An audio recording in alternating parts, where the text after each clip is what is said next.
Welcome to the Midstream News Podcast. I'm Kevin Broom, Vice President, Marketing and Communications for GPA Midstream. Today, I'm joined by Stuart Saulters, GPA Midstream's Vice President of Federal Affairs.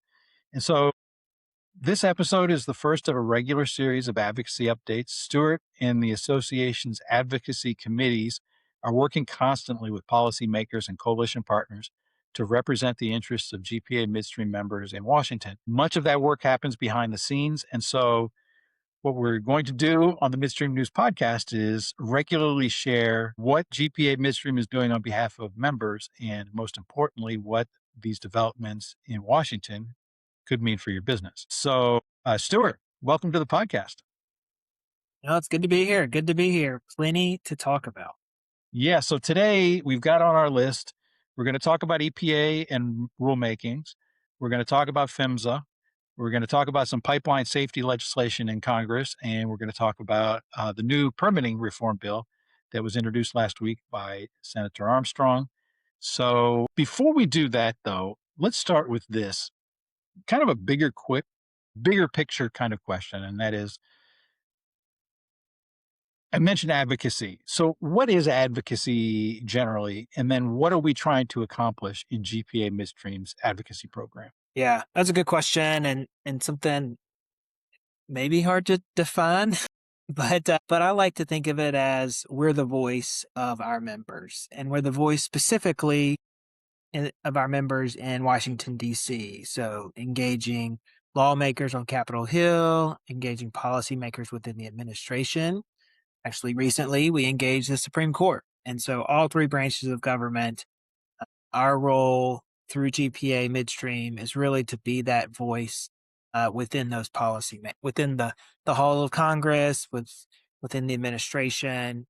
In terms of what we're trying to accomplish, it's really, we serve at the will of the members.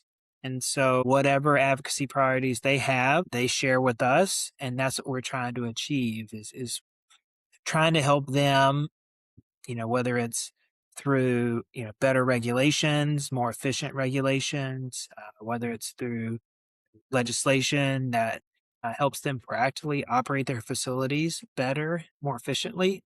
They tell us, but generally speaking, we're just trying to help them do their work better. Yeah. So one of the ways I think about it is that basically the way that the government works, these are all policy decisions that have been made over the years. They've accumulated over decades and centuries at this point. We're coming up on 250 years. Yeah. And this is our effort to work on those policies, to influence those policies so that they make sense for the industry, for the companies, for the communities, and for society as a whole. Yep, absolutely. And it's not some shady, backroom deal with, cigar smoke filled room with everybody drinking bourbon. I mean, this is a civil right. It's in the Constitution. The public has the right to petition. We as a trade association just bring a collective voice as we petition our government for, laws and regulations. Yeah, that's a good point. So, all right. That's sort of the big picture. We've talked about the Constitution and everything. And so let's talk a little bit more about what GPA Midstream does. So we have 5 advocacy committees, 1 advocacy subcommittee. GPSA has an advocacy committee.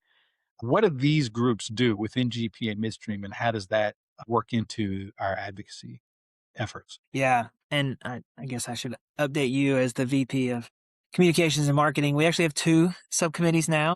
Hey. News, yeah, and update our website. Sorry, I owe you an email, but we just stood up a waste subcommittee in addition to the natural resources subcommittee, which are committees under our environmental committee, which, like you said, Kevin, one of our 5 advocacy committees, and so that's where we get our input, right? I said earlier that we serve at the will of the members, and we get our input, we get our marching orders from these advocacy committees.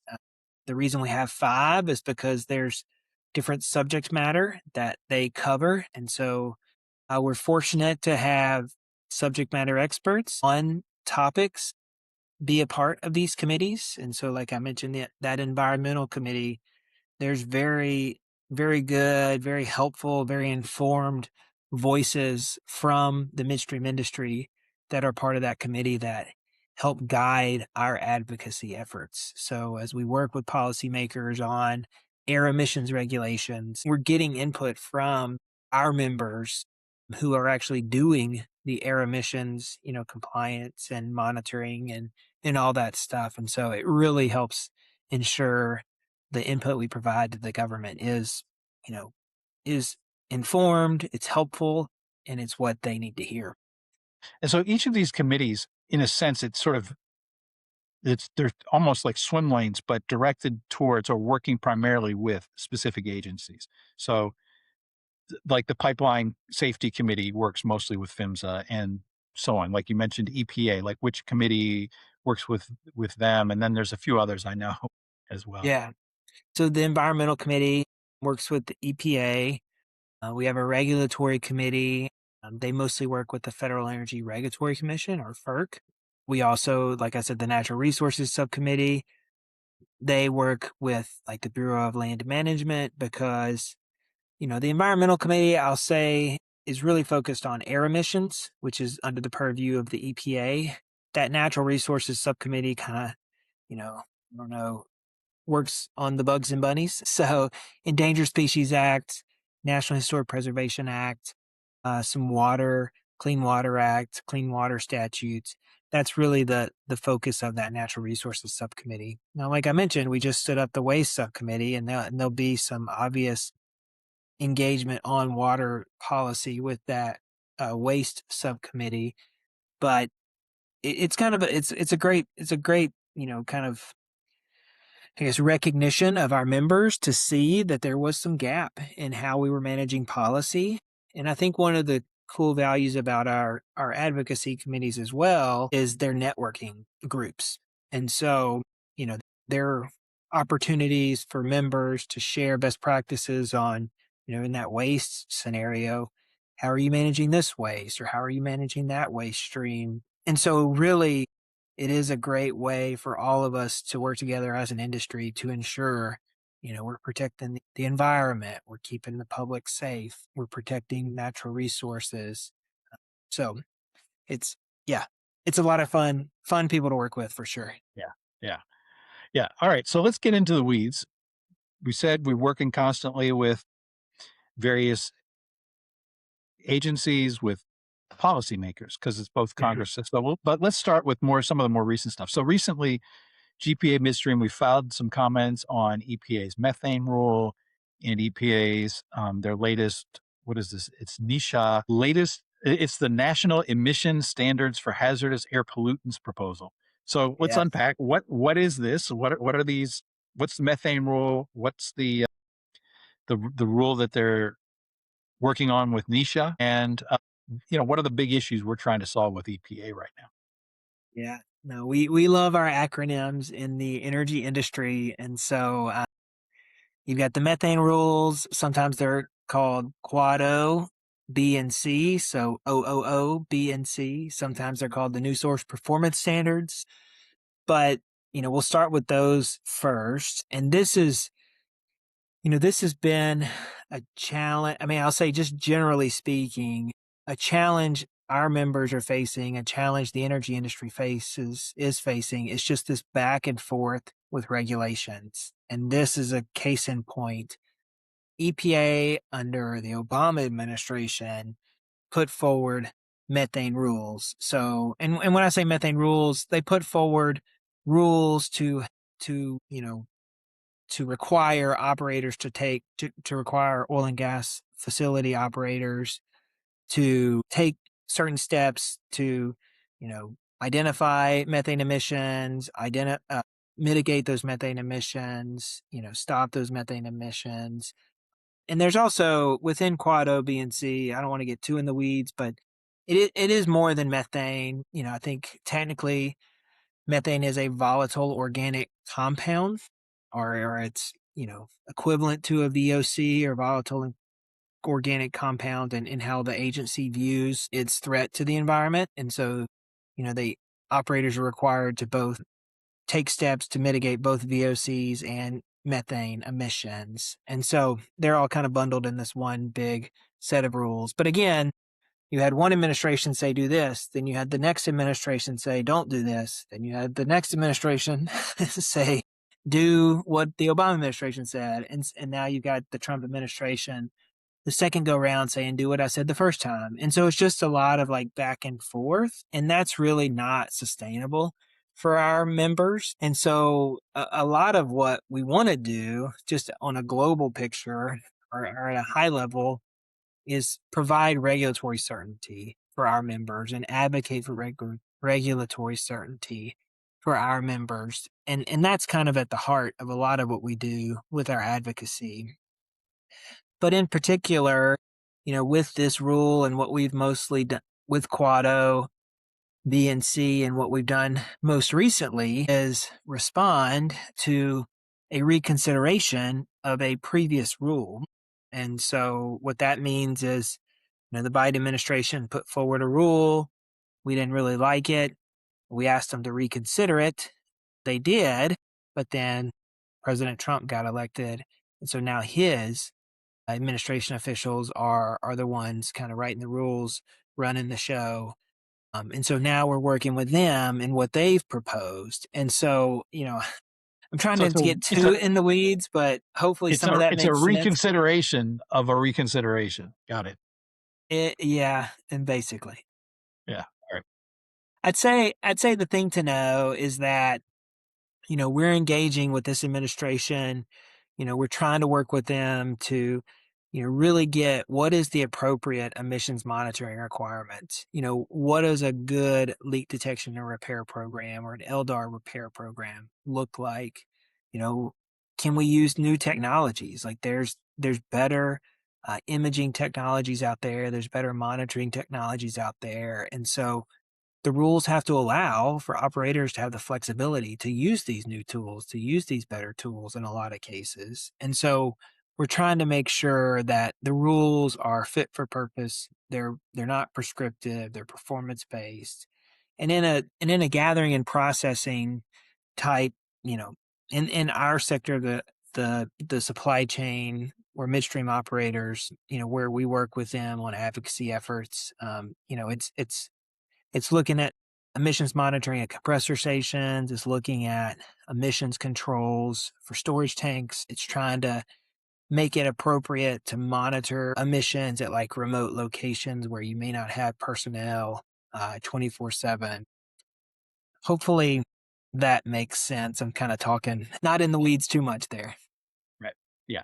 No, that's helpful. And I think you've already addressed what I was thinking of asking, which is, what's the practical impact on members if EPA doesn't get these rules right? But your point, I think, is that really what our goal here is to avoid this sort of the wild swings of the pendulum from one side, depending upon an election result. Yeah. And we want to use the resources we have effectively, right? And efficiently. I mean, we don't want to have to man a facility that's in the middle of New Mexico when the emissions potential is like less than the cows that are grazing, right next to the facility, right? And so it's like, let's put our resources to where, if we're trying to protect people, where do we need to put the focus to protect the people, if we're trying to protect their environment? Where do we need to put the people? Where do we need to put the resources? If that makes sense. Yeah, makes a lot of sense. All right, let's shift gears. So we mentioned PHMSA, or we mentioned pipeline safety, but I guess before we get to the legislative part of that, there's a lot going on with PHMSA as a regulatory agency. And so let's start with the GPAC meeting that just happened. So first, like, what is GPAC? What's our role there? And how does what GPAC does affect GPA and GPSA members? Yeah, and sorry, you mentioned NESHAP before we move on, just in case people were watching this and were hanging on my every word, waiting for what I was going to say about NESHAP. I know there are other people out there that do that, but no. But NESHAP is the other one you mentioned with regards to environmental. The one thing I'll say is we're in a good spot here. Comments were due last week, but they actually extended the comment period. So we've got some more weeks to work on that. And so this will be my teaser for all the listeners out there. Come back to learn about what we say on NESHAP. So I don't know, maybe that'll bring people back. We'll see. But with PHMSA and the GPAC, so the GPAC is the Gas Pipeline Advisory Committee.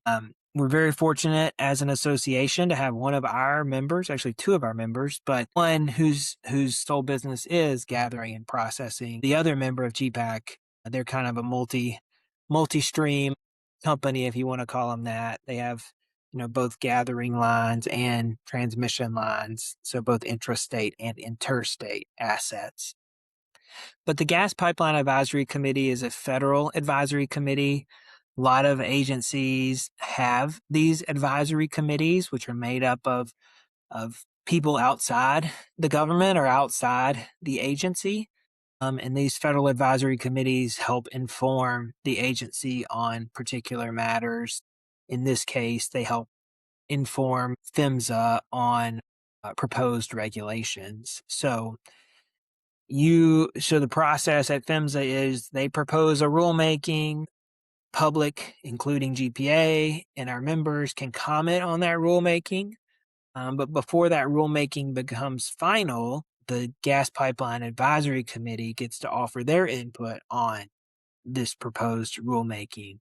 And then the agency takes all those comments, it takes the GPAC input, provides comes up with a final rule, goes to the Secretary of Transportation with that final rule.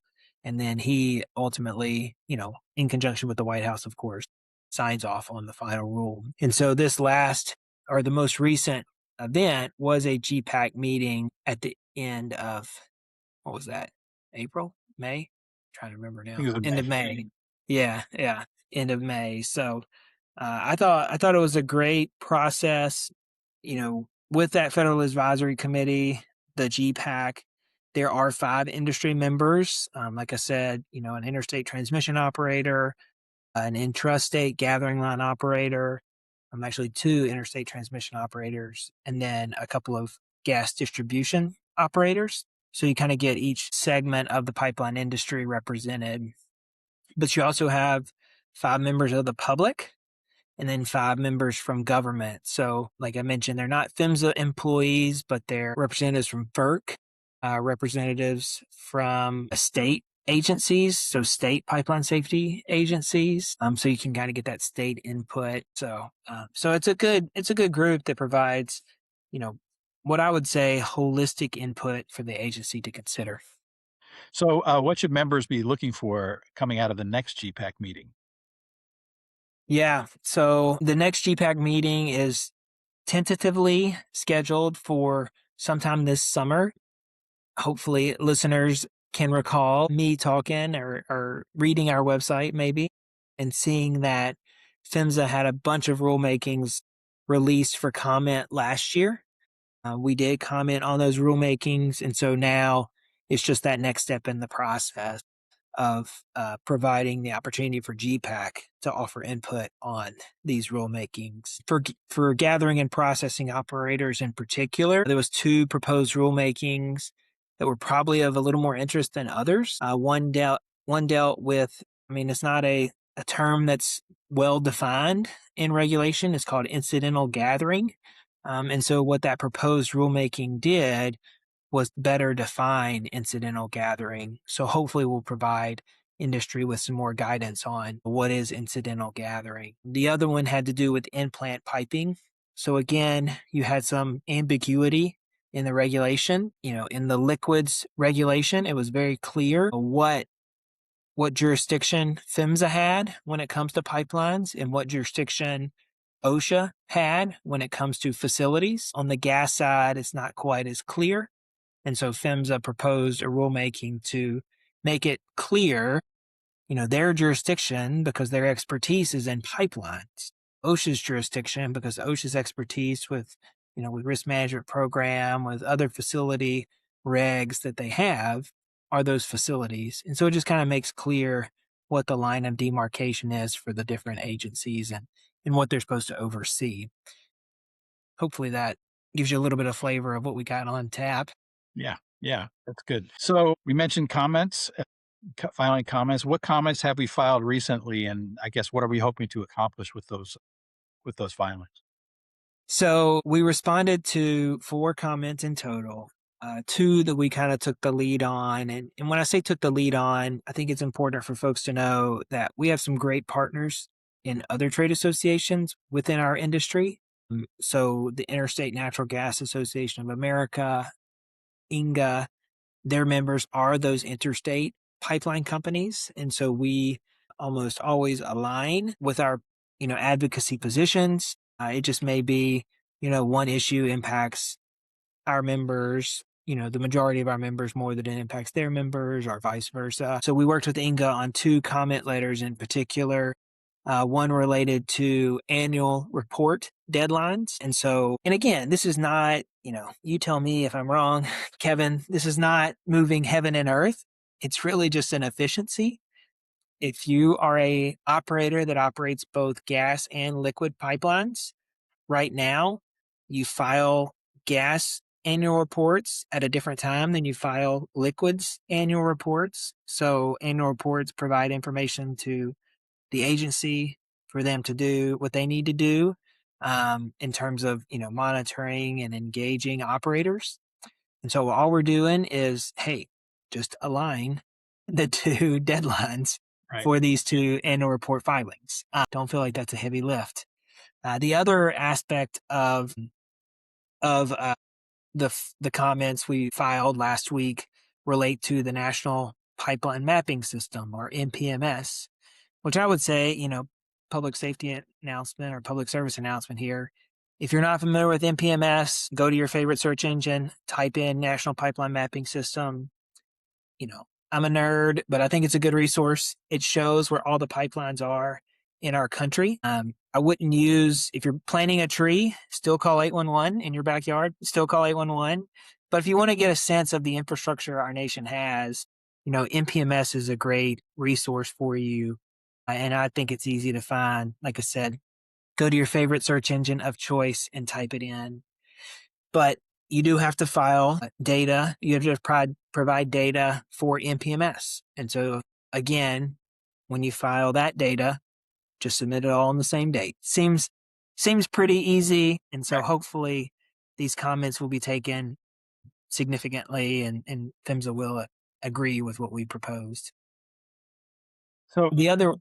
sorry, just one more quick one I'll mention is related to unmanned aerial systems, or drones.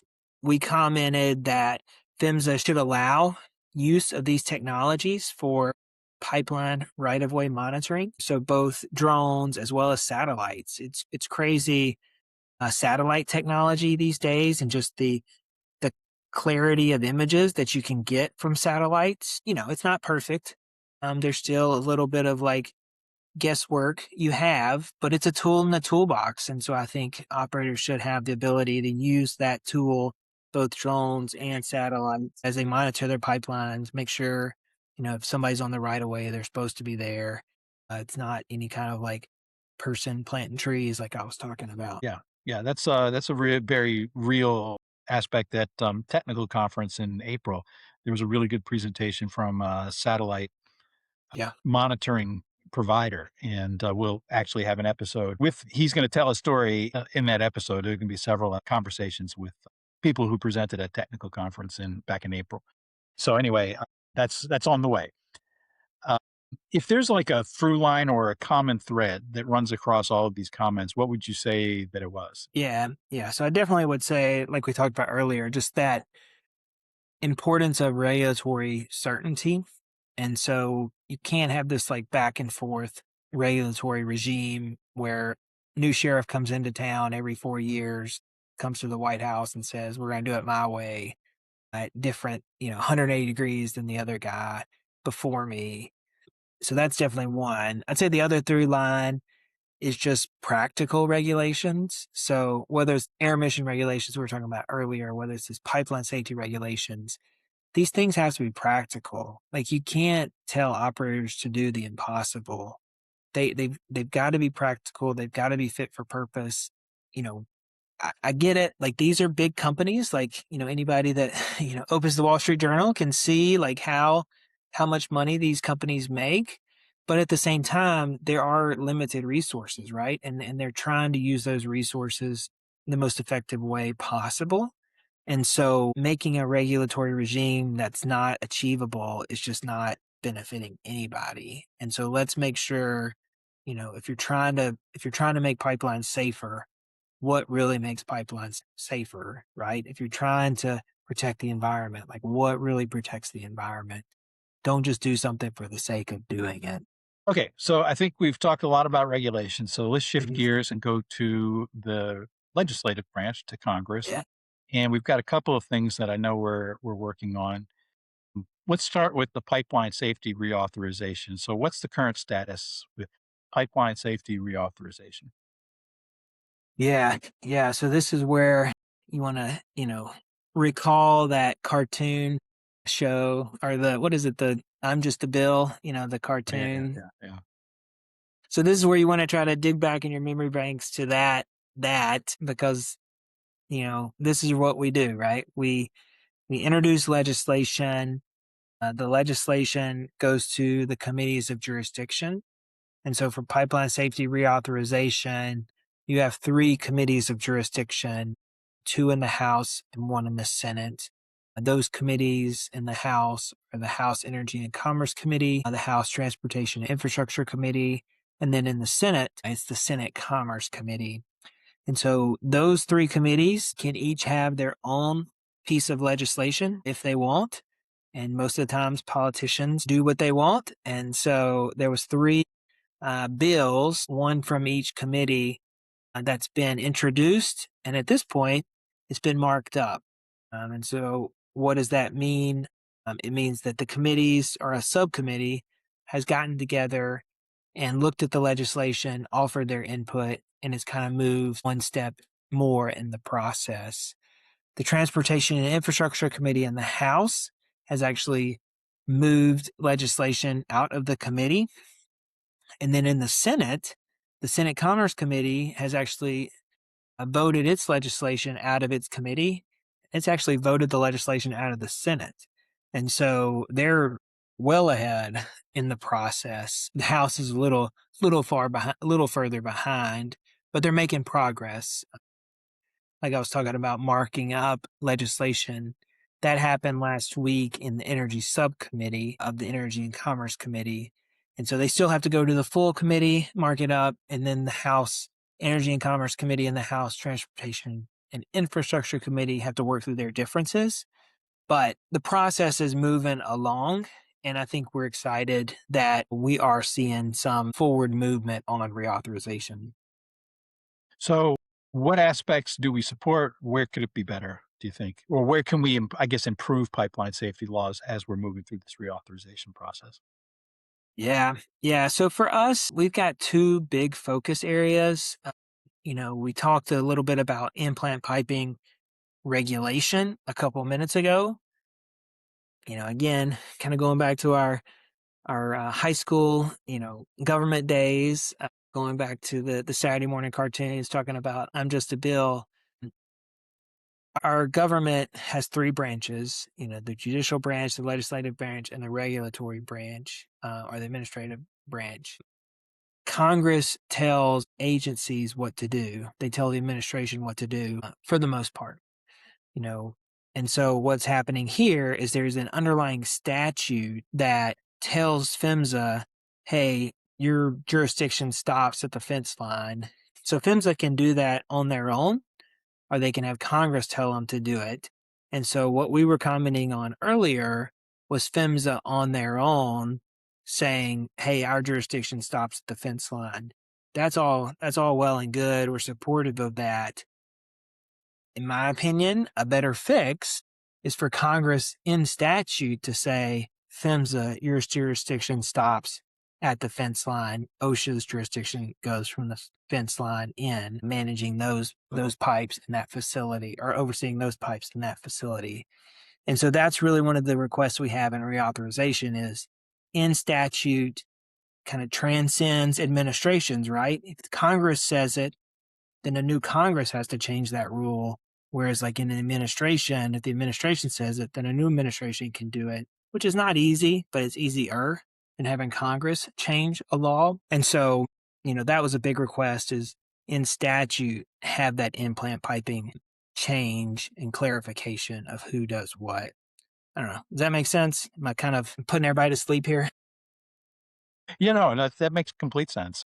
Basically, it's like, let's clarify a few things is, I Yep. think the main takeaway from that there are some areas where the previous legislation didn't quite see how things would work. And so there's not with the specificity that would be helpful.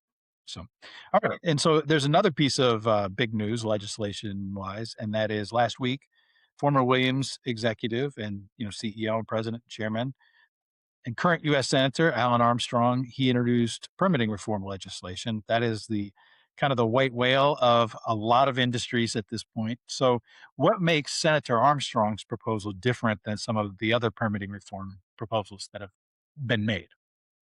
Yeah. Yeah.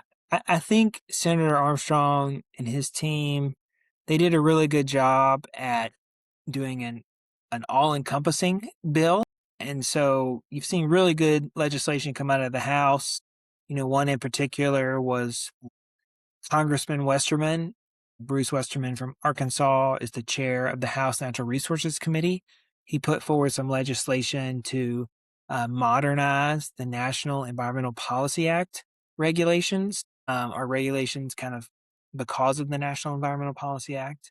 And so that was good, but it's just one piece. Whereas Senator Armstrong got that piece, but he also did some really good things with revising the Clean Water Act and the requirements of operators with regards to permitting because of that piece of legislation or that statute. He and his team really got a good package together that hopefully his colleagues in the Senate will appreciate and progress through the appropriate committees of jurisdiction and eventually to the floor. One thing in particular, I think, and you mentioned, Senator Armstrong's past experience as the head of the Williams companies.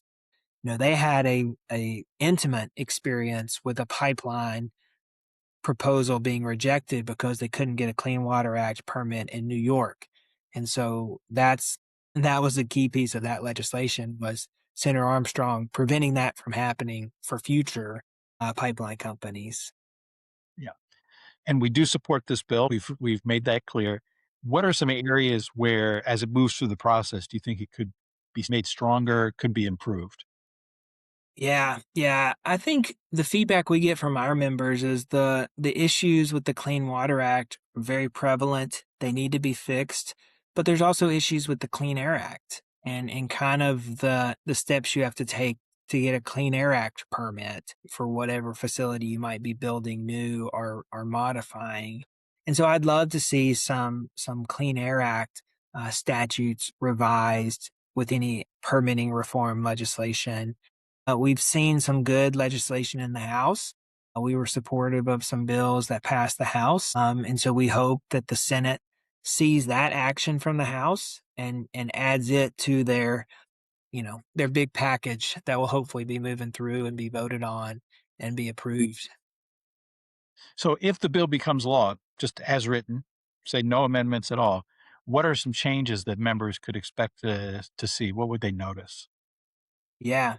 Yeah. I hope they get their permits faster. So the hope is that they really streamlined the time it takes for agencies to review. I'm pretty sure there's some provisions in there that minimizes the paperwork that companies have to put together for agencies to review. And so it should be a more efficient, a more streamlined process, and to a certain degree, a modernized process. There are things that used to do 50 years ago. I'm trying to think when NEPA was first passed into law, right? It was like the 70s, and so like we're obviously in a different age now, right? And the fact that I can, type into my computer, give me an email to send to my boss to talk about something sensitive. You know what I mean? Like with AI, like we are obviously in a different stage. And so let's, let's utilize that. Let's capitalize on this technology that we have and make all our lives easier. So, looking across everything we've talked about today, EPA, PHMSA, Congress, permitting reform, what can association members realistically expect, considering that this is also an election year? Yeah, that's man. Glad we put this question at the end because we talked about it at the front. Nobody would have listened to the rest of the Right. podcast. Yeah, that's the hard one, right? You know, as we sit here talking, it's June 29th, November 4th, right? Whatever the first Tuesday in November is election day. That is quickly approaching. Kevin used to live in DC, so you're well aware of this. August is a recess month, so pretty much no work is done by Congress in August. During election years, usually October is a recess month, and so no work is done by Congress in October. And so that leaves scant legislative days for them to do work. And so, kudos to Senator Armstrong, like you said, and I'm fully supportive of what he's doing, what he's trying to do. But he's got to battle the calendar in addition to all the other politics that are involved. And so, fingers crossed that they can get something done in Congress when it comes to permitting reform. But they got a lot to do in a little amount of time, and so we will see what happens. On the regulatory side, with the administration, uh, they don't have the calendar. They don't have the 2026 calendar. They have the 2028 calendar, which will be, when we elect a new president. Could be the same party, but it will be a new president. And so this administration, this Trump administration, will, for the most part, be shifted with a new person coming into the White House. Again, it could be a Republican still, but it'll be a new person in the White House, and so there'll be just a different direction just because of the new leadership. So they got that clock that they're working against and trying to get as much done that this administration wants to get done in the couple of years they have left. The one thing I'll add too here, which is what Senator Armstrong and his bill is working on as well, is just the role of the courts.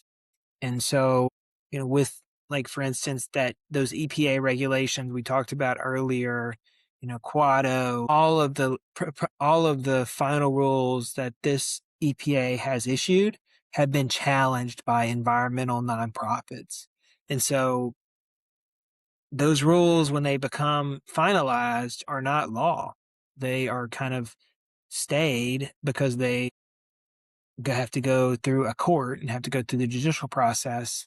And so just the judicial review, the judicial, elements of the rulemaking of agency actions also affect timelines and also affect what members can see and when they can see it happen. So I don't know, kind of dove off into the weeds there, but hopefully that makes sense.